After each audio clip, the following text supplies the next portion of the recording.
Agora nós vamos falar no Plantão Médico sobre um assunto super importante. Segundo o INCA, o Instituto Nacional de Câncer José Alencar Gomes da Silva, 4% das mortes por câncer no Brasil estão relacionadas com os tumores cerebrais. Para falar sobre esse assunto no programa e até explicar como a neuronavegação ajuda agora a localizar e tratar tumores, vai mostrar isso para vocês. Eu estou recebendo por aqui o neurocirurgião Dr. Júlio Pereira. Doutor Júlio, boa tarde, seja bem-vindo. E o que é um tumor cerebral? Como se classifica? Perfeito, Claudete. Uma das perguntas mais comuns que a gente recebe é justamente isso, né? O que seria um tumor? Um tumor seria uma célula que, obviamente, né, nós temos células normais, mas ela começa a crescer de forma anormal.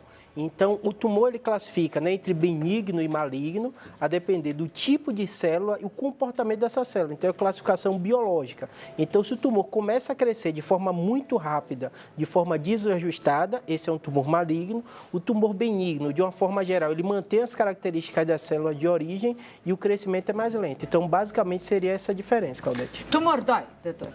Depende da localização. Porque tem gente que fala, nossa, eu tenho uma dor, mas eu tenho uma dor de cabeça, parece que tem um tumor na minha cabeça de tanto que dói. Então, alguns doem mesmo? Alguns sim, obviamente, né? 15% da população, 10 a 15%, tem algum tipo de cefaleia primária. E o tumor ele é muito mais raro. Então, a maioria das pessoas que reclamam de dor de cabeça, elas não vão ter o tumor. É dor de cabeça mesmo, é exagero, né? Que a gente chama primária. E graças a Deus que seja um exagero mesmo, né? E agora, essa pergunta, desculpe, Cláudia, interromper, essa pergunta é muito boa, porque assim, não é a intensidade da dor. Alguns acham, né? Quanto mais forte minha dor, significa que pode ser um tumor mais grave? Não. Às vezes você tem uma enxaqueca, né? Uma cefaleia, que ela é muito intensa e aquilo é uma doença primária, uma cefaleia primária e não secundária. E às vezes uma dorzinha só pode estar indicando um problema mais sério. Perfeito. E às vezes sem dor nenhuma, então? Com certeza. A depender da localização, pode ter outros sintomas. Como o cérebro já falou algumas vezes, né? Cada local tem uma importância. Às vezes a pessoa tem uma alteração de fala sem dor nenhuma e às vezes o paciente demora de procurar o médico porque ele falou, eu não tenho dor de cabeça, meu braço não está muito bem, foi o jeito que eu dormi, foi alguma coisa, e às vezes dificulta o diagnóstico porque a pessoa acha que para ter um tumor é obrigatório ter dor de cabeça. E pode ser no braço, então? Pode ser fraqueza no braço. O cérebro comanda tudo, né? Tá. O nosso computador central. Pode ser uma moleza nas pernas? Pode ser fraqueza na perna, pode ser alteração de fala, né? É como se assim, o cérebro comanda tudo. Então, a partir do que o cérebro manda, e ele que, se eu fiz isso, o cérebro mandou, né? Perfeito. Se eu levantei o braço, o cérebro mandou. Se eu mudei a minha perna aqui embaixo da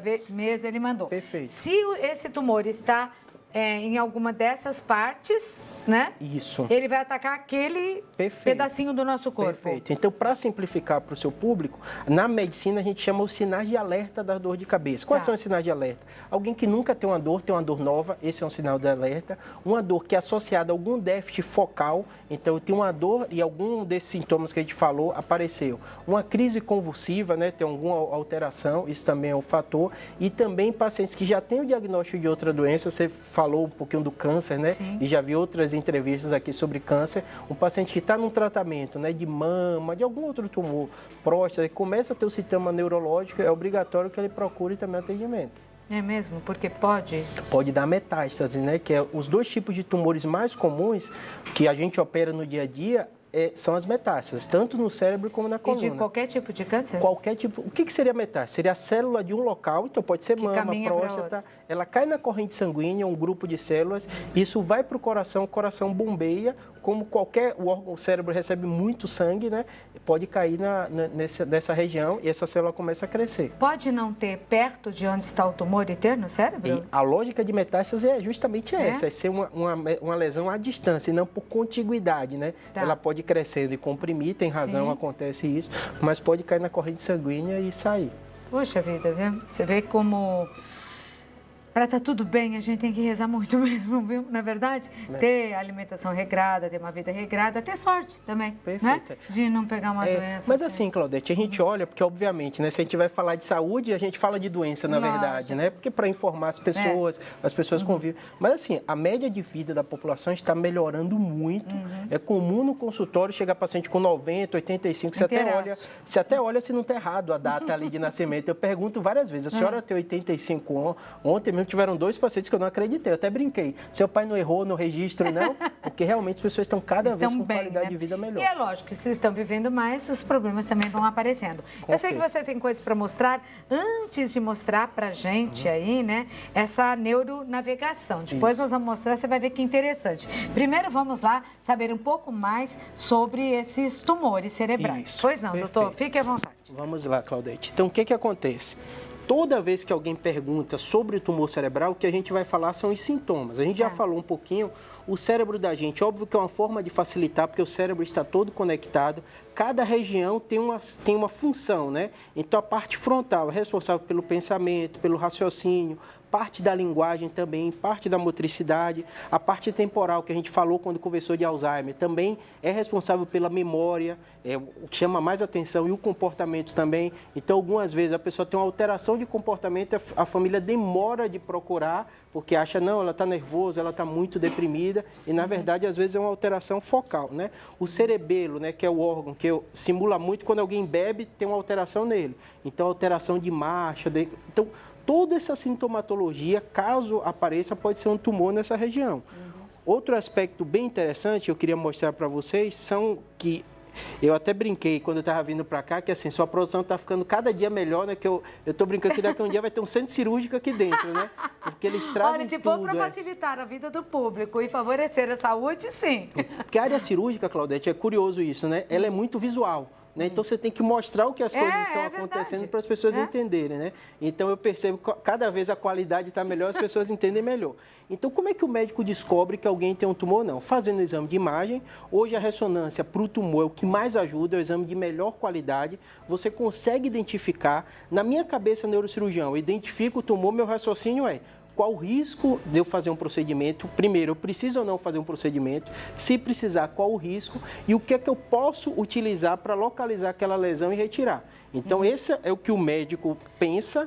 Isso que... Porque quanto maior a precisão, para se chegar à lesão através de forma cirúrgica, melhor. Perfeito. E, Claudete, a revolução tem acontecido de forma muito rápida. Pra você ter ideia, eu tenho 11 anos de formado, né? Sou relativamente jovem dentro da medicina e da neurocirurgia, mas você percebe que as tecnologias elas vão chegando e a medicina ela é universal. Então, o que sai na Europa, nos Estados Unidos, rapidamente, hoje em dia, já está aqui no Brasil. Verdade. O que antes demorava tanto, né? E hoje a gente vai trazer algumas coisinhas para você entender um pouquinho melhor. Agora, doutora, ainda falando em relação aos tumores, quantos tipos existem? São dezenas, Claudete. Só para eu te explicar. Qualquer tipo, se a gente fala neurônio, pode acontecer tumor, mas o mais comum são nas células da glia. O que são as células da glia? São as células que alimentam os neurônios, que protegem os neurônios, que dão defesa. Essas células são requisitadas o tempo inteiro. Então, se tem alguma mutação nessa célula no decorrer de uma vida, isso pode formar um tumor. Agora, já se sabe por que existe essa mutação, não? Isso. E a gente sabe, a grande questão, que é o que todo mundo acredita que vai ser o grande passo da medicina, da revolução, a gente sabe que as células, às vezes, elas falham na divisão e é como se a célula ficasse um pouquinho alterada, ela começa a dividir... Fora da casinha. Fora da casinha. Então, ela começa a dividir quando não era para dividir. O grande dificuldade é como a gente para isso, né? Então, os quimioterápicos, o que é que eles faziam, né? Eles matavam as células anormais, mas também a gente sabe os efeitos colaterais que aconteciam com as células normais. Hoje já evoluiu para a imunoterapia, porque a gente sabe que essa divisão da célula ocorre, então se nosso sistema imunológico ele atua para evitar que esses tumores cresçam, já estão criando medicação para isso. Mas tratamentos que envolvem DNA, multiplicação, ainda não existe, né? Então a gente sabe o que acontece para a célula, mas a gente ainda não sabe tratar especificamente, impedir que isso ocorra. Mas a gente deve estar no caminho, né, doutor? Com certeza. A cirurgia, o que é que ela faz? Ela retira essa célula que migrou. Se aquela célula ela não está funcionando normalmente, ela está crescendo muito, o cirurgião faz o quê? Ele tira essa célula. A radioterapia faz o quê? Dá uma dose de radiação para matar essa célula e que essa célula não cresça. É que aí as boas acabam indo também. As que estão juntos podem acontecer. A tecnologia está aumentando, tanto que a gente está falando de neuronavegação... É o que nós vamos mostrar agora, vamos lá. Porque com a neuronavegação, pelo que eu entendi até agora que você explicou, a precisão é maior. É maior. Nós estamos recebendo aqui o Michel Goya. Oi, Michel, tudo bem? Obrigada por estar aqui. Ele é especialista e neuronavegação. E os médicos devem gostar muito de você, né? Normalmente gostam, do seu equipamento, né? Porque veio para ajudar. Me explica, doutor. Fiquem à vontade os dois para me explicar. Então, basicamente, Claudete, eu vou mostrar aqui minha parte, depois o Michel ajuda. Basicamente é o seguinte, a neuronavegação, o que é que ela faz? Ela ajuda o médico a localizar o tumor. Todo paciente pergunta antes de se operar. Júlio, mas como é que você sabe precisamente com a cabeça da pessoa fechada onde o tumor está? Usando a ressonância. Nós vamos ver naquela tela? Naquela tela ali. Então, acho que é melhor você ficar aqui mesmo, porque senão vai cobrir a tela. A gente vai mostrar na tela ali, vamos ver se a gente consegue. Ela está conectada com você na técnica, tá, né, Felipe? Então, tudo bem, tá. Então, Claudete, só mostrando o passo a passo, que é você que vai fazer também, viu? Como assim você a gente vai mostrar aqui, você vai usar aquilo ali. O que, que a neuronavegação faz? Você coloca uma canetinha, compara onde está possivelmente a lesão e eu, no caso, o cirurgião, vou fazer a cirurgia baseado nessa localização da lesão. Então, a técnica que a gente usa 3D, que vai usar o neuronavegação, a ressonância, o infravermelho, que vai identificar o rosto do paciente, e com essa canetinha você identifica cada ponto. Peraí, não entendi não. Peraí, foi muito rápido. Peraí, doutor, que eu sou loira. Ali é Isso, um infravermelho. Pra que ele serve? Ele serve só um pouquinho pra cá. Ele serve justamente para ajudar nessa localização. Na localização desse aparelho. Que aparelho é esse, Michel? Vamos lá. Isso aqui é um neuronavegador. Tá. Esse equipamento ele foi desenvolvido para orientar o cirurgião, principalmente no que se refere aos limites da lesão. Então, é como um GPS para orientar o cirurgião no caminho e, traduzindo, distinguir o que é tumor e o que não é, para evitar possíveis sequelas para o paciente. E através deste aparelhozinho, esse que você chamou de caneta? Isso, a caneta. Desta caneta, isso tudo está na sala de cirurgia? Isso tudo, é um aparelho que é usado na sala de cirurgia. Na sala de cirurgia. Isso. Você fez a ressonância, descobriu que esse paciente tem um tumor. Isso. Aí parte-se, antes da cirurgia, para a neuronavegação. Isso. Para saber a exata localização. Perfeito. Quer ver? Isso que eu estou falando que você vai usar, porque você vai pegar aquela canetinha ali, vai colocar no bonequinho onde está e na tela vai aparecer onde você está tocando com a caneta. Deixa eu ver. Eu acho que eu vou aqui pela frente. Pode ser também, isso. Antes da gente navegar, o que acontece? Nós fazemos um upload, nós carregamos uma imagem de ressonância no sistema. Quer dizer, se essa cabeça já está lá dentro, porque fez o nosso paciente aqui fez uma ressonância que já foi colocada no aparelho, exatamente. é isso? Nesse caso, nós fizemos uma ressonância para tractografia. Não sei o que é isso. O que é isso? É o mapeamento dos tractos cerebrais, ou seja, as fibras que sobem da medula do paciente, chegam no cérebro, elas se ramificam. É aqui, né, doutor? Do pescoço para cima, então, né? Vem da medula e vai para a cabeça. Como a gente falou, é como se fosse uma fiação, Pode colocar aqui. As fibras, elas aparecem dessa forma aqui. Essas fibras, elas são difusas, ou seja, é muito difícil identificar numa cirurgia. Então, o sistema, ele mostra essas fibras para o cirurgião. Cada fibra é correspondente a uma parte eloquente do cérebro, né? Uma é responsável pelo nervo óptico, outra é responsável pela parte de movimento. E quantas são? São muitas? É isso que a tecnologia ela ajuda, né? Durante a cirurgia a gente não consegue distinguir. E antes desse aparelho, então? Pela anatomia você consegue ter uma noção, né? Mas ficou bem mais precisa, né? Muito mais. Coloque a canetinha no nariz para você ver, que você vai ver claramente que, tá vendo? Olha como a tela está precisa onde está o nariz, tá vendo? Do bonequinho. Verdade. Se você colocar na orelha, vai acontecer a mesma coisa. Esse equipamento ele tem uma precisão milimétrica, de fato, para ajudar o cirurgião. Olha aí, já está aparecendo tudo dentro da orelha, é isso? No olho, se você quiser. Isso, tá vendo? Olha como aparece ali. E se eu for aqui... Nossa, olha o olho. Nossa, ficou um olhão ali do lado direito, hein? Porque a gente só vê a parte externa, né? Então, credo, que baita bola. O globo ocular é desse tamanho? Desse tamanho. Isso é uma ressonância de... olha... Que olhão, gente do céu. Então, agora, aqui, a cabeça. Se, por exemplo, o tumor estiver nesta região aqui. Isso. Se for, ele vai te dar todos os caminhos lá de dentro, a exata localização. Perfeito. É isso? Perfeito. Nossa, que maravilhoso. Aí, a cirurgia em si é feita no método tradicional? Perfeito. O que acontece? As tecnologias, elas se envolvem como um todo, né? Essa neuronavegação, ela é importante para você localizar o tumor onde está. Tá. Então, antes, depois da anestesia, o paciente anestesiado, o cirurgião posiciona, localiza onde o tumor está e aí começa o que você está dizendo da técnica convencional, que é o quê? Tem que abrir a pele, tem que abrir o osso, abrir a meninge que envolve e aí operar o tumor. Nessa área também se desenvolveu muita coisa. Tem uma coisa que a gente chama aspirador ultrassônico, que ajuda a gente a tirar o tumor, mantendo o cérebro normal, sem ser mexido, né? E com uma incisão menor. E com a incisão menor, principalmente pela localização. Se você Porque sabe já é exatamente perfeita, onde né? está, você... Esse aparelho é nacional ou não? É internacional, é um aparelho importado. Qual a origem dele? Alemão. Alemão? Alemão. Tá no Brasil, em todos Sim, os sim. estados Nos já, princi- não? Aqui em São Paulo, nos principais hospitais já tem disponível o Tá, equipamento. em alguns estados brasileiros, né? Exatamente. Mas pessoas que estejam vendo e que, infelizmente, estejam aí passando por isso, em São Paulo... Bom, o doutor trabalha na Beneficência Portuguesa, no Sírio-Libanês, então acredito que são 2 hospitais que já tenham Isso. em São E Paulo. é curioso, Cláudio, que muita gente pergunta no YouTube para mim, Tá. né? Porque às vezes você está no Sistema Único de Saúde e acha É. que não vai ter. Nos grandes hospitais de referência, eu sou baiano, né? Já fui, já operei em Salvador.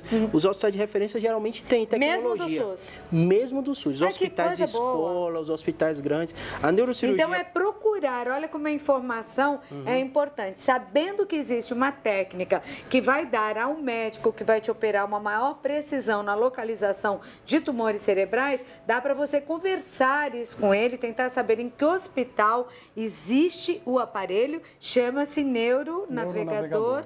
Só neuronavegador, onde tem o aparelho neuronavegador e vai fazer uma cirurgia com maior precisão. Com certeza, Claudete. As tecnologias, elas estão chegando. E a população, programa como o seu, né, que faz isso, ele informa. E é uma coisa muito boa, porque a pessoa entende o que está acontecendo, entende os riscos, né? Medicina não é matemática, né? A gente está falando da tecnologia e tudo, mas tem os riscos inerentes ao tumor, e risco de infecção. Mas que melhorou muito, melhorou. Mas que né? melhorou muito, melhorou. Nossa. É algo muito Como que eu te claro. agradeço, Michel? Falando muito obrigada. É um prazer. Muito obrigada por ter vindo mais uma vez, que eu imagino o trabalho que tenha dado para trazer tudo isso de São Paulo até a cidade de Aparecida, de onde fazemos o programa, mas eu quero agradecer demais ao Michel Goy, especialista em neuronavegação, que mostrou para a gente o aparelho. E o doutor continua aqui comigo para mais um bate-papo. Doutor, que coisa maravilhosa, não? Claudete, é assim, a medicina... Uma grande ajuda, né? É uma grande ajuda e, principalmente, a medicina ela desenvolve como um todo. Para mim, a grande revolução, a gente já conversou algumas vezes, tive 2 experiências fora do país. Um em 2003, depois em 2012. Você vê como o Brasil está chegando muito rápido às tecnologias que tem em qualquer local do mundo. Então, hoje é muito raro você ter uma tecnologia que não tenha no Brasil. Teve o exemplo agora do Neymar, né, que milionário e veio operar aqui no Brasil, né? E a gente percebe que não é só na ortopedia, né? Na neurocirurgia, em todas as áreas. Então, a medicina brasileira, hoje, mundialmente, ela é de ponta. De ponta e referência, né? Para muitos. Isabel, olá, boa tarde. Meu nome é Delice. Eu tenho um irmão que tem hemangioma, é isso? Perfeito. Ele está no Japão. Será que tem tratamento aqui no Brasil, doutor? Está alojado na última vértebra e os médicos do Japão disseram que não dá para fazer cirurgia. Isso. Às vezes... Nossa, parece que veio em cima daquilo que a gente estava falando, né?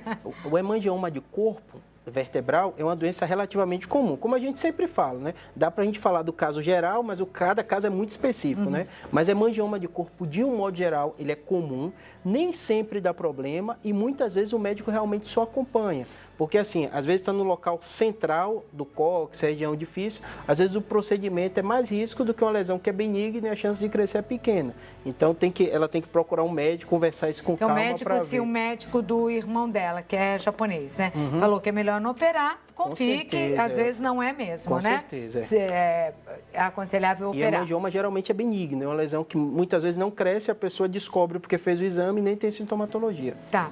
A Márcia, boa tarde, Santa Receita. O câncer cerebral é mais comum em qual idade? Isso, perfeito. Ela é sempre que a gente chama bimodal. Então, na fase da infância acontece com a frequência relativa, mas principalmente na terceira idade, a partir dos 60 anos, 70 anos de idade. Principalmente relacionado às metástases, outro tumor que chega lá, e os gliomas, que são tumor dessas células da glia que a gente falou, que eles começam a crescer. Tá, ou de uma maneira ou de outra, mas na cidade onde a incidência também é maior de todos os outros tumores, né? A Celina de Cássio quer saber se tremores na mão, acompanhado de uma coisa que atrapalha um pouco a fala, pode ser sintoma de um tumor. Isso. Óbvio que ela vai ter que procurar um médico, Claro. pode ser um médico da família. Mas seria melhor procurar?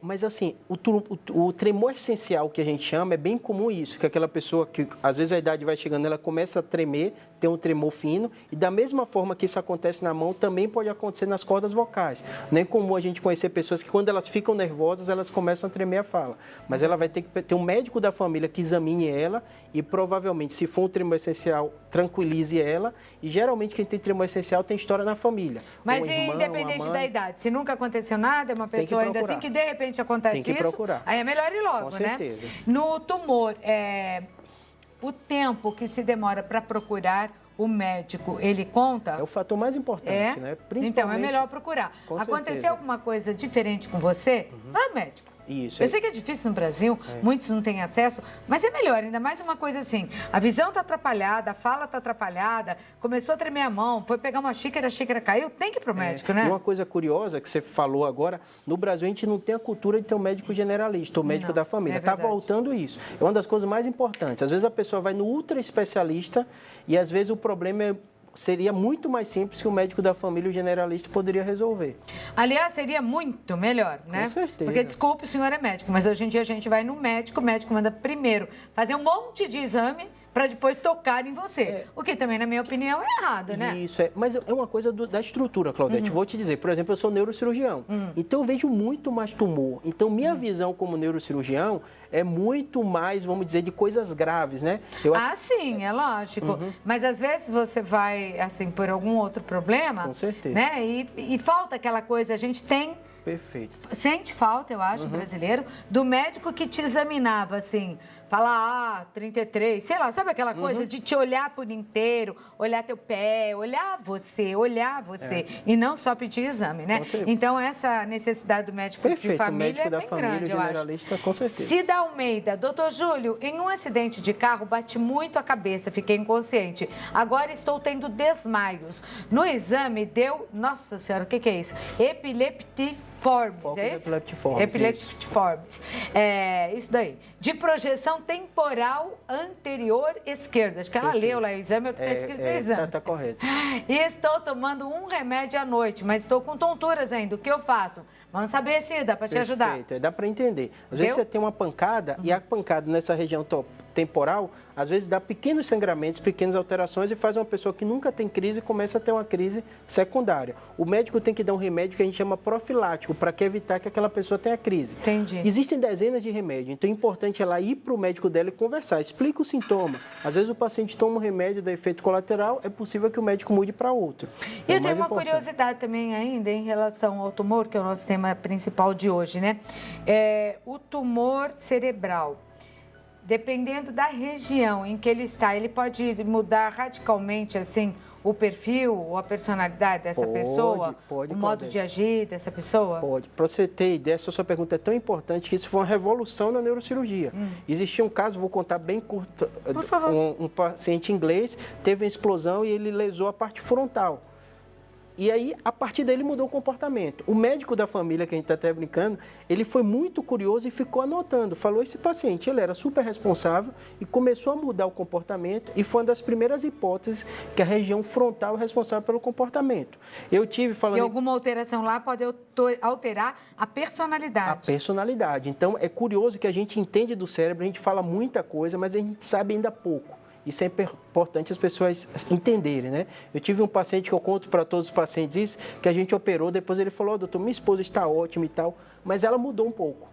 O jeito dela era alguém toda sisuda, hoje está viajando, eu até brinquei com ele, eu falei assim, eu não sei se de repente a gente descobre uma doença e muda a nossa forma de encarar a vida, ou se tem a ver com a lesão. Então, tem pontos na medicina que a gente, às vezes, fica nesse ponto de interrogação. Mas que a região frontal é responsável pelo comportamento, sim. Mas você fica doente, muitas vezes você encara a vida diferente também. Ah, com certeza. Quantas pessoas já tiveram aí à beira da morte e mudaram radicalmente a forma de viver, Com certeza. né? Pessoas que só trabalhavam, davam valor só ao trabalho, quer dizer, né? Eram viciadas em trabalho e que mal olhavam para a família ou para si próprios como seres humanos, né, que necessitam demais, não é? Com é certeza. Trabalho, é lazer, não é? Com certeza. É espiritualidade e mudam totalmente, Com porque certeza. se viram perto da morte. Mas eu acho muito interessante, deve ser fascinante estudar o cérebro, Com né? certeza. Tem uma frase de um neurologista que eu gosto muito, que ele fala: é fácil a gente entender a doença que a pessoa tem, mas é muito difícil entender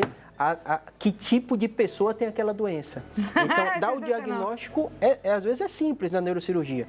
Tem um sintoma, eu faço a ressonância e descobre. Mas como você vai lidar, né? Como a pessoa vai lidar com aquilo, né? Isso é o mais difícil de se lidar sendo médico. Mas como o médico que cuida do cérebro, já vou mudar de assunto aqui, não tem nada a ver com o nosso assunto, mas fiquei curiosa.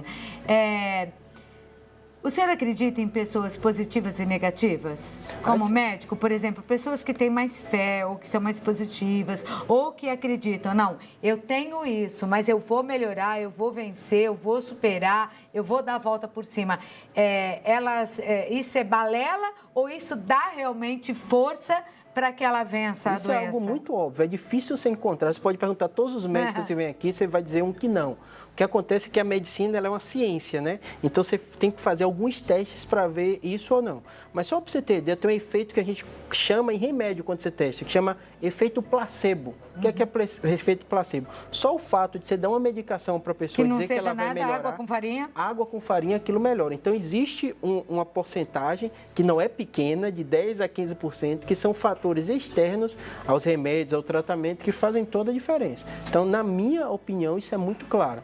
Porque existem, né? Existem muitos médicos que afirmam que a ciência fez tudo o que pôde, mas que a vida foi além daquele tudo que pôde para salvar aquela pessoa. Ou seja, a fé, né, daquela pessoa ou algo superior que realmente influenciou na cura daquele problema. Bom, doutor, voltando lá para os tumores cerebrais, já descobrimos que em crianças tem uma fase que, né, infelizmente, uma judiação, mas a gente vê muitos casos, e também na terceira idade. O que mais se pode acrescentar aos tumores de informação para o nosso público de casa, por favor? Isso.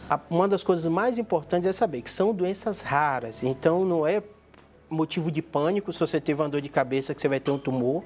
Tem o seu médico generalista, o médico da família. Eu repito quase como mantra para todo paciente que vai para mim. Às vezes ele tem eu como neurocirurgião, porque eu operei ele, de um tumor benigno que não dá problema, ele volta todo ano para mim e eu pergunto, quem te acompanha? Ele, o senhor. Eu falei, não, eu sou neurocirurgião, então ter o médico da família é muito importante. Se você tiver algum sintoma associado, sinal de alerta, dor de cabeça nova, dor de cabeça com algum déficit, vômitos associados à dor de cabeça, procura o pronto-socorro, porque isso é mais importante. E se for um sintoma menor, procura o neurologista. E ficar de olho nas crianças, então. Com certeza, que são as fases que acontecem mais frequentemente. Um beijo. Então tá bom, Claudete. Obrigada pela presença, viu? Eu conversei com o doutor Júlio Pereira, neurocirurgião, ele vem de São Paulo participar do nosso programa, médico da Beneficência Portuguesa, do Hospital Sírio-Libanês em São Paulo, e eu vou deixar o telefone de contato dele para vocês lá em São Paulo, que mudou a atenção, se você já tinha anotado. 11 é o código de área, telefone 4200-2300. Olha que número bacana, gostei dele. 4200-2300. No youtube.com você encontra Neurocirurgia BR. Lá tem artigos, não é, doutor? Vídeos. 3 vezes por semana eu coloco algum coisa nova sobre a nossa cabeça. Com certeza, Claudete. Sobre o cabeção aqui de todo mundo, ou seja, o cérebro, né? Neurocirurgião Júlio Pereira. Então, é Neurocirurgia BR, só isso? Isso mesmo. Tá certinho? Doutor, obrigada, boa viagem. Tudo bem. De retorno a São Paulo, muito obrigada por ter vindo, né?